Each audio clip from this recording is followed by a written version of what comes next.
noite. Vamos dar sequência ao nosso estudo de metabologia. Primeiro, pedir para quem não for inscrito no canal que se inscreva, ative as notificações. Se puder deixar um like, nós agradecemos muito. Precisar do material ou qualquer dúvida, deixa aí nos comentários. Hoje nós vamos falar de glicogênese, que é a síntese do glicogênio. O que é o glicogênio? Glicogênio é a forma com que o organismo armazena glicose. Ele é um polímero, um polissacarídeo de reserva energética. O que acontece? É melhor eu guardar a glicose na forma de polímero do que na forma de glicose, por conta do efeito osmótico, a força com que força, que induz essa osmose a acontecer. A glicose é um soluto. O glicogênio também é um soluto, mas ele depende menos dessa quantidade de água, ele força menos a osmose a acontecer, de uma maneira bem simples explicando. Acontece onde? No fígado, para manter a glicemia circulante. O que é isso? A gente precisa de um nível mínimo de glicose circulante, né? E quem mantém essa glicemia, essa glicose circulante, é o glicogênio armazenado no fígado. No período que eu comi, eu tenho glicose suficiente. Nos momentos de jejum, eu vou liberando essa glicose que está armazenada para manter a glicemia. No músculo, é utilizado o glicogênio de maneira interna, ou seja, é uma fonte local. O músculo utiliza o glicogênio como fonte de energia dele mesmo. Ele não libera a glicose para a corrente sanguínea. Por quê? Porque o músculo ele não expressa a glicose 6-fosfatase, que é a enzima que vai tirar o fosfato da glicose para poder liberar a glicose pura para correr, passar pela glute de volta e sair na corrente sanguínea. Então, quando o glicogênio é quebrado, a glicose para em glicose 6-fosfato no músculo e não cai na corrente sanguínea, certo? Então, E outra coisa, músculo não conhece jejum, então é durante o esforço. Por quê? Porque o músculo ele não tem receptor para o hormônio que comanda o espetáculo durante o jejum. Qual que é? Glucagon. Ele não tem receptor de glucagon, certo? Músculo até tem receptor de adrenalina, mas não tem receptor de glucagon. Então, o músculo, vamos dizer assim, não conhece jejum. Músculo quebra glicogênio de acordo com sua necessidade durante esforço. A glicogênese, como eu falei, é um acúmulo. Eu vou guardar glicose. Quando é que eu guardo glicose? Estado pós-prandial, estado alimentado. Por quê? Ora, eu só guardo o que está me sobrando. Eu não vou guardar glicose se eu não tiver sobrando, se eu não tiver quantidade para, além de eu utilizar, tiver sobrar para eu guardar. Mesma coisa de dinheiro. Dinheiro eu guardo quando está sobrando, não é? Então, a glicose ela vai ser acumulada na forma de glicogênio no momento alimentado, no momento absortivo. Fora do momento absortivo, esse glicogênio vai sendo quebrado para manter ou a glicemia, a glicose circulante, ou pelo músculo para manter o esforço, para ter como reserva própria. Interessante a gente conhecer que a glicose entra na célula por meio de difusão facilitada, certo? Por conta de quem? Ela vai a favor de um gradiente de concentração, mas ela precisa de uma proteína carreadora, uma passagem.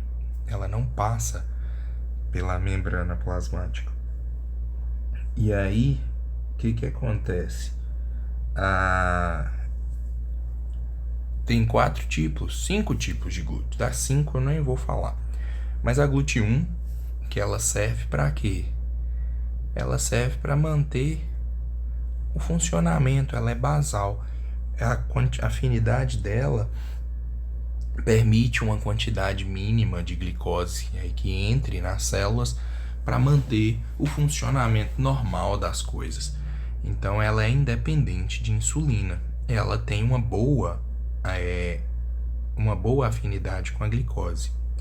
A GLUT2, que vão estar lá no fígado e no pâncreas, e aí agora nós vamos falar do pâncreas especialmente. Por quê?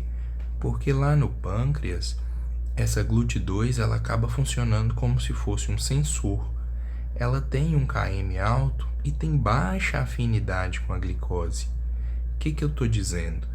Que para a glicose passar por um transportador, por um canal GLUT2, o índice de concentração dela, o gradiente de concentração, tem que ser alto. Então, quando a presença de glicose dentro do pâncreas, é porque quando ela está lá dentro, quando ela chega a entrar nas células do pâncreas, é porque a circulante está alta, o gradiente de concentração está alto. A GLUT3, ao contrário da GLUT2, tem km baixo e altíssima afinidade com a glicose. Ela também já está expressa na membrana e permite a entrada de glicose mesmo que o gradiente de concentração seja baixíssimo. Por que isso? Porque eu tenho tecidos, células, que dependem muito de glicose para absorção, para forma de energia, né? Para conseguir ter energia.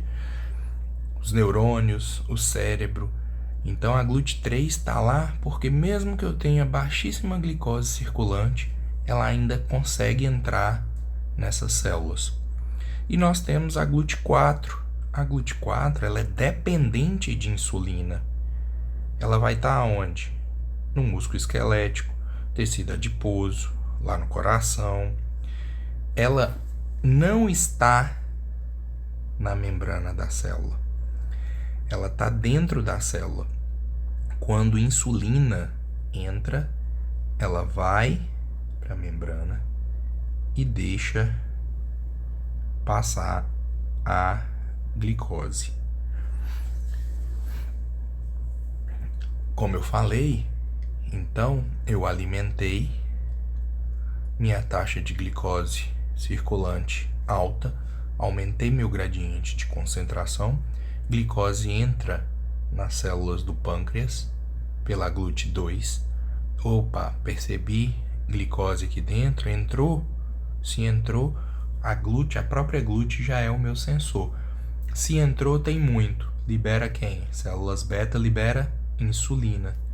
Insulina vai dar o comando para o fígado armazenar glicose na forma de glicogênio. Também vai mandar as GLUT4 para a parede da célula, para a membrana plasmática, e vai fazer o que? Permitir a entrada de glicose. O músculo vai poder também armazenar glicose em forma de glicogênio. À medida que a taxa de glicose abaixa, as células alfa do pâncreas percebem a diminuição da quantidade de glicose, liberam quem? Glucagon. Esse glucagon vai dar o comando lá no fígado para começar a quebrar esse glicogênio, que aí nós vamos ver num outro vídeo, que é a glicogenólise. No músculo, a insulina estimula a criação, o armazenamento da glicose em forma de glicogênio, mas o glucagon não ativa a glicogenólise. O glucagon não ativa a quebra do glicogênio no músculo. O músculo não tem aceptor de glucagon. O músculo não conhece jejum. O músculo tem aceptor de adrenalina. músculo quebra glicogênio de acordo com a necessidade. A falta de insulina, né, com a baixa quantidade de insulina, não é fator para a quebra do glicogênio no músculo. A baixa quantidade de insulina, ela é como se eu tirasse o pé do freio, mas ela não acelera a quebra do glicogênio. Ela simplesmente para de estimular a criação do glicogênio, mas ela não estimula a quebra do glicogênio no músculo. Falta de insulina, a insulina baixa, não induz o músculo a quebrar o glicogênio. Ela simplesmente tira o pé do freio, mas não pisa no acelerador. Então, açúcar alto no sangue promove liberação de insulina no pâncreas. Pâncreas liberou a insulina, estimula a formação de glicogênio lá no fígado.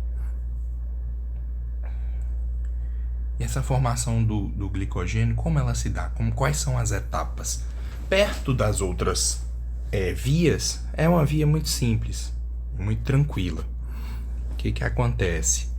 Glicose entrou na célula.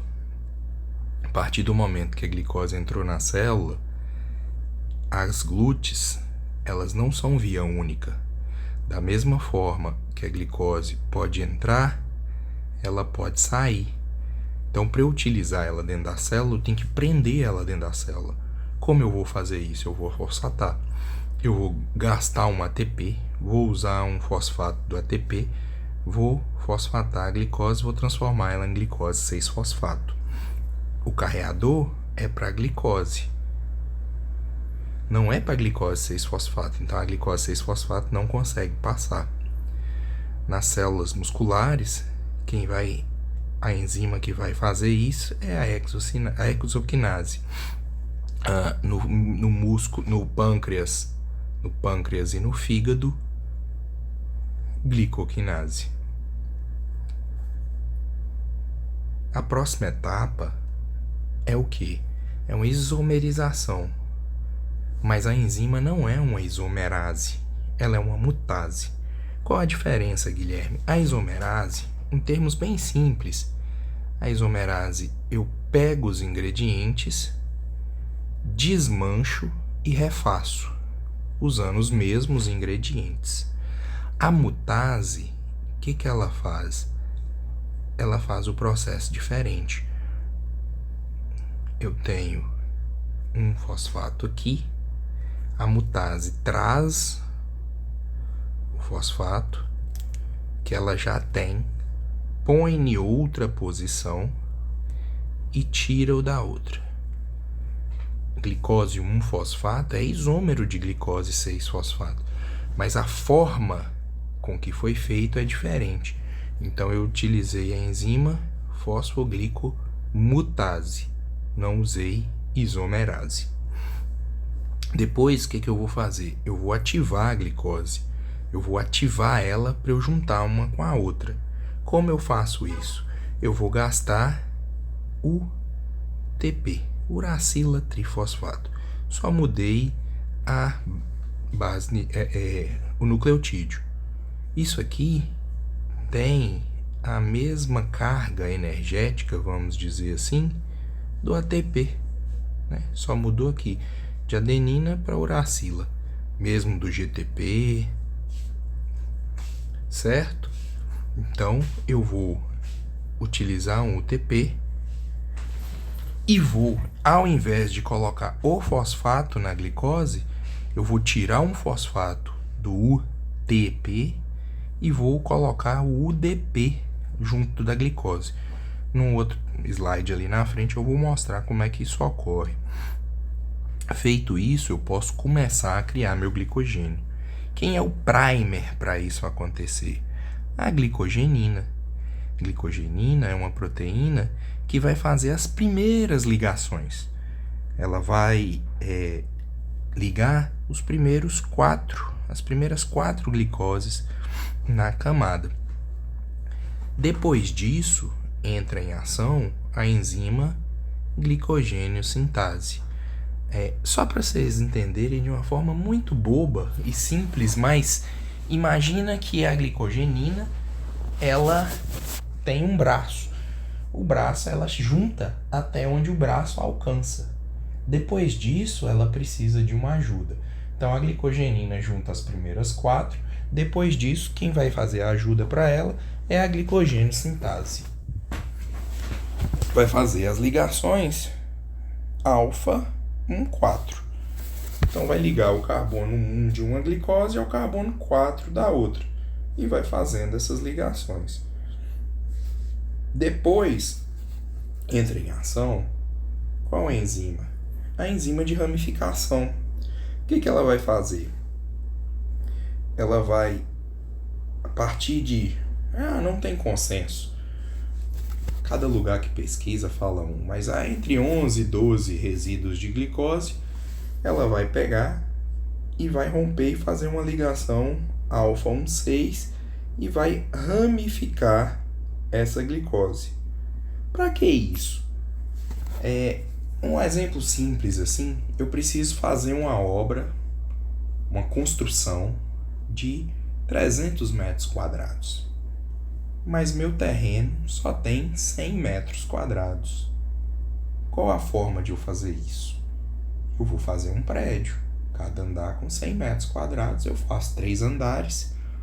Eu vou ter os mesmos 300 metros quadrados de área construída, mas utilizando um terreno de 100 metros quadrados. É uma forma simples, mas para a gente ter uma ideia, que a ramificação, ela vai utilizar o espaço de melhor forma. Então, por isso que o glicogênio não é linear, são 55 mil resíduos. Se eu ramificar isso, fica muito melhor do que eu sair ligando isso em linha. Então, a enzima de ramificação vai pegar e vai fazer essa ramificação. Eu tenho o primer, aí eu vou ter várias ramificações. As ramificações têm ramificações e vai ramificando, fazendo o glicogênio, acumulando essas glicoses. É um processo bem simples.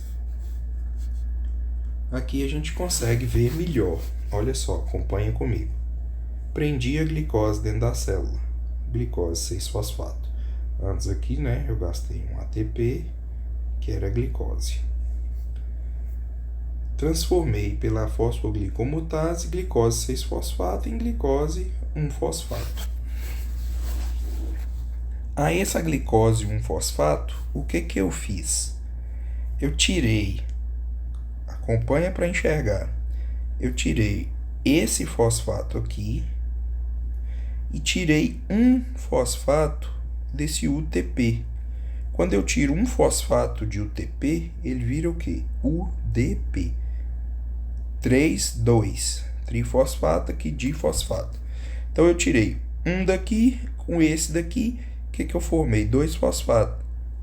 Pirofosfatase, uma enzima, vou juntar com água, vou liberar 2 fosfato inorgânico para o meio. E esse UDP, o que eu fiz? Juntei ele aqui, ó. Juntei ele na glicose. Então, a bolinha, só para facilitar a gente entender, a bolinha é glicose e UDP. Eu tenho a glicogenina, que é o primer que eu falei. O que ela vai fazer? Vai se juntar, o UDP vai sair fora, sobrou só quem? Glicose. A bolinha de glicose ligada à glicogenina. Acontece isso aqui quantas vezes? 4 vezes. 1, 2, 3, 4. A partir daqui, mesma coisa. O DP glicose vem. Quem está atuando agora? Glicogênio sintase. O DP saiu fora, ligou quem? Glicose. Nesse UDP sair, me libera energia suficiente para que eu ligue uma glicose na outra. É para isso que acontece essa reação aqui. Para eu ativar essa glicose, para eu ter energia para ligar uma glicose na outra. Então eu vou ligando, Glicose, glicose, glicose. tudo com ligação alfa 1,4, ligando o carbono 1 ao carbono 4, carbono 1 ao carbono 4. Depois eu vou ter a enzima quem entra em ação, enzima de ramificação, carbono 1 ao carbono 4, carbono 1 ao carbono 4, e vai ligando. Depois quem entra em ação, a enzima de ramificação. A enzima de ramificação vai fazer o quê? 1, 2, 3, 4, 5, 6. Entre o sétimo e oitavo resíduo de glicose, ele vai trazer, né? Repara aqui, cortou aqui, ó, fez uma ramificação. Essa ramificação, ela entra aqui. Então aqui eu tinha 1,4, agora eu tenho 1,6. 1, 2, 3, 4, 5, 6. Certo? Então, ligou, vou ramificando, juntou mais 11, 12, faço outra ramificação, juntou mais outro 8, 11, 12, ramificação, e vai ramificando. Então, só repetindo. Entrou glicose 6-fosfato, virou glicose 1-fosfato. Tirei esse fosfato, tirei um fosfato de UTP, vira quem? UDP, que veio para cá, ó. Se eu tirei um fosfato daqui e um fosfato daqui, eu tenho 2 fosfatos junto. Um pirofosfato, isso aqui. Eu uso a pirofosfatase, vou quebrar isso aqui junto de água e vou liberar 2 fosfatos inorgânicos para o meio.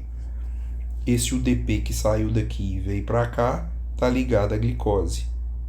Na reação, a glicogenina, quando libera o UDP, dá energia para eu ligar uma glicose na outra.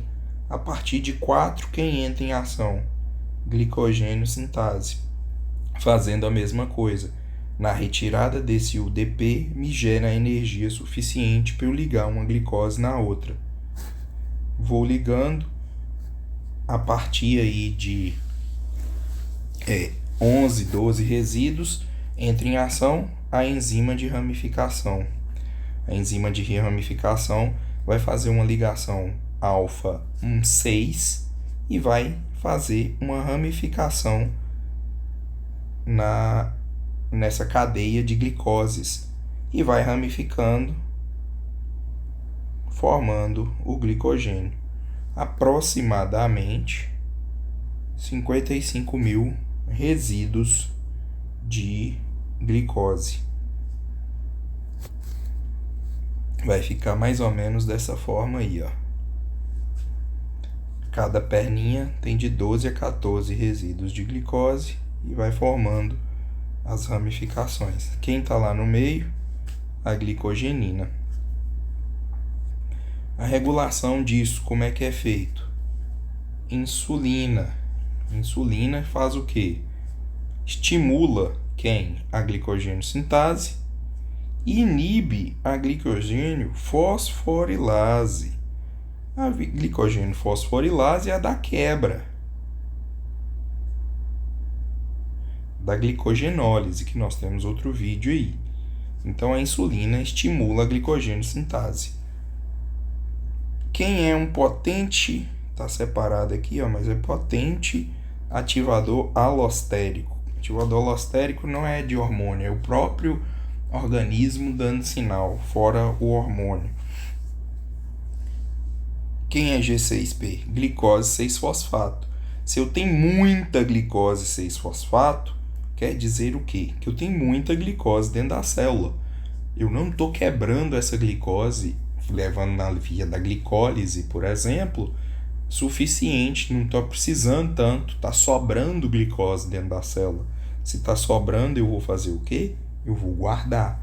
Então, se eu tenho muita glicose 6-fosfato, está me dizendo que eu tenho muita glicose sobrando dentro da célula. Se está sobrando, eu vou guardar. Eu guardo de que forma? Glicogênio. Então, ela ativa a glicogênio sintase. A enzima lá que vai dar suporte à glicogenina. Aqui tem até uma importância clínica, tem no outro vídeo do metabolismo da glicose, mas aqui, ó, por exemplo, nós temos uma doença do glicogênio, tipo 4, a doença de Anderson, a deficiência de uma enzima ramificadora. Então, o que acontece? É um acúmulo anormal do glicogênio no fígado, né? Então, pode causar déficit de crescimento, hepatomegalia. Por que hepatomegalia? Eu estou juntando glicose em forma de glicogênio, ocupando mais espaço do que eu deveria. Voltando àquela ideia do terreno lá que eu falei. Eu não estou utilizando a área de forma correta. Estou utilizando mais área do que eu deveria. Eu estou crescendo o meu fígado. Beleza? A aula de glicogênese é isso aí. Se tiver dúvida, coloca aí nos comentários. Vai ser um prazer responder. E se a gente não souber, o que nós vamos fazer? Pesquisar, né? Muito obrigado aí, boa noite.